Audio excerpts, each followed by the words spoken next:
Welcome back to my channel. இன்றைக்கி நான் ready பண்ணுற டிஷ் பேர் ப்ரக்கோலி பெப்பர் ஃப்ரை. ப்ரக்கோலி எப்படி நான் ரெடி பண்ணுறேன்னு நான் உங்களுக்கு காமிக்கிறேன். அதுக்கு முன்னாடி இந்த ப்ரக்கோலியை பற்றி நிறையா விஷயங்கள் தெரிஞ்சுக்கலாம்.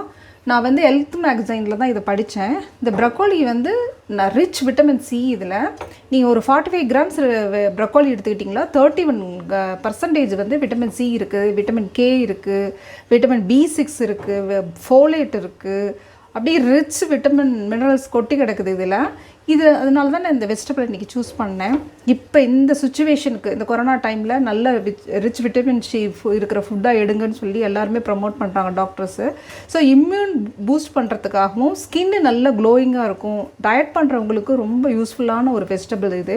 டயட் பண்ணும்போது இதில் டயட்ரி ஃபைபர் அப்படியே நிறையா இருக்குது, ஆன்டி ஆக்சிடென்ட் அவ்வளோ இருக்குது. நீங்கள் வந்து இது ஒரு மீலாக கூட ஒரு வேலைக்கான இந்த ப்ரக்கோலி ரெடி பண்ணிவிட்டு மைல்டாக இருக்கும், ஷட்டிலாக இருக்கும். நீங்கள் ஒரு வேலைக்கான உணவாக கூட நீங்கள் எடுத்துக்கலாம். அதுக்கு தேவையான பொருட்களை நான் காமிக்கிறேன். ஆனியன் வந்து இந்த சைஸ் ஆனியன் ஒன்று எடுத்துக்கோங்க. ஒரு 7-8 பீஸ் வந்து கார்லிக் எடுத்துக்கோங்க. ஒரு 1/2 டேபிள் ஸ்பூன் அளவுக்கு சோம்பு எடுத்துக்கோங்க. ஒரு 10-12 கறி லீவ்ஸ் எடுத்துக்கோங்க. அடுத்தது இந்த மாதிரி ஃபைன் சாப் பண்ணிக்கோங்க. நான் வந்து கார்லிக்கையும் சோம்பையும் இந்த மாதிரி நான் க்ரஷ் பண்ணி இடித்து எடுத்து வச்சுக்கிட்டேன். அதுக்கப்புறம் இந்த ஒரு 10-12 கறி லீவ்ஸ் எடுத்து வச்சுருக்கேன். ஆனியன் இந்த மாதிரி ஃபைன் சாப் பண்ணிக்கிட்டேன். அடுத்தது நான் வந்து இங்கே பாருங்கள், ஒரு 1/4 டீஸ்பூன் அளவுக்கு மஞ்சத்தூள், அப்புறம் ஒரு 1/2 டேபிள் ஸ்பூன் அளவுக்கு உப்பு, ஒரு 1/4 டீஸ்பூன் அளவுக்கு கடுகு, ஒரு 1/4 டீஸ்பூன் அளவுக்கு ரெட் சில்லி பவுடரு, ஒரு 2 டேபிள் ஸ்பூன் கோகோனட் ஆயிலில் தான் குக் பண்ணி இதை ரெடி பண்ண ரொம்ப ஹெல்த் பெனிஃபிட்ஸ். இப்போ எல்லாம் வேர்ல்டு வைடு கோகோனட் ஆயிலை ப்ரமோட் பண்ண ஆரம்பிச்சிட்டாங்க. இது ஒன்றுமே இல்லைங்க, ப்ளைன் வாட்டர்.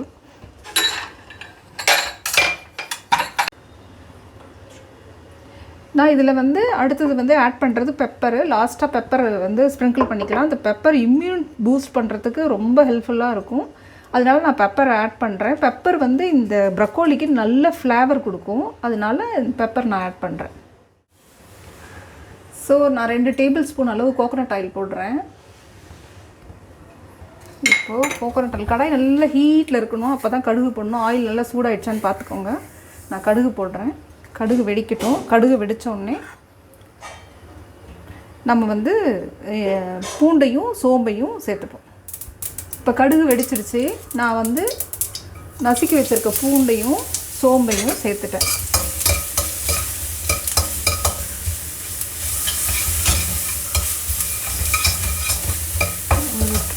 ஒன் மினிட்டுக்கு அப்புறம் ஆனியனை சேர்த்துருங்க. ஆனியனும் கருவேப்பிலையும் சேர்த்துருங்க.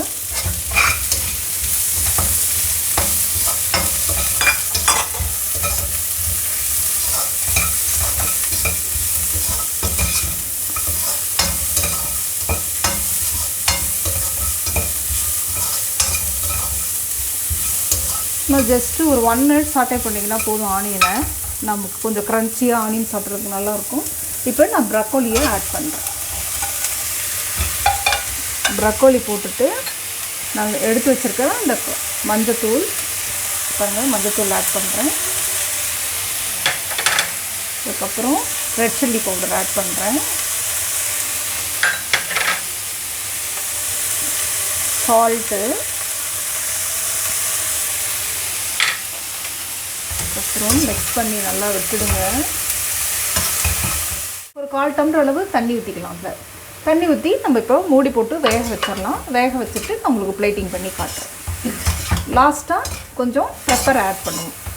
பாயில் பண்ணி இறக்குற ஸ்டேஜில் பெப்பர் ஆட் பண்ணால் போதும். இப்போ பாருங்கள், ப்ரக்கோலி வந்து நல்லா ஃப்ரை ஆகிடுச்சு. இப்போ நான் அதில் வந்து பெப்பர் ஆட் பண்ண போகிறேன்.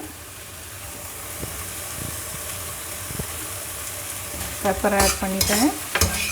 உங்களுக்கு சில்லி நல்லா காரமாக இருந்தால் பெப்பரோட குவான்டிட்டி குறைச்சிக்கோங்க. சில்லி காரம் இல்லைன்னா ஃபுல் பெப்பரையும் ஆட் பண்ணிக்கோங்க உங்கள் ஸ்பைஸுக்கு தகுந்த மாதிரி. இப்போ வாங்க இதை பிளேட்டிங் பண்ணிடலாம். பிளேட்டிங் பண்ணிவிட்டு சாப்பிட எடுத்துக்கலாம். இது 2 ப்ரக்கோலி எடுத்திருக்கேன் நான்.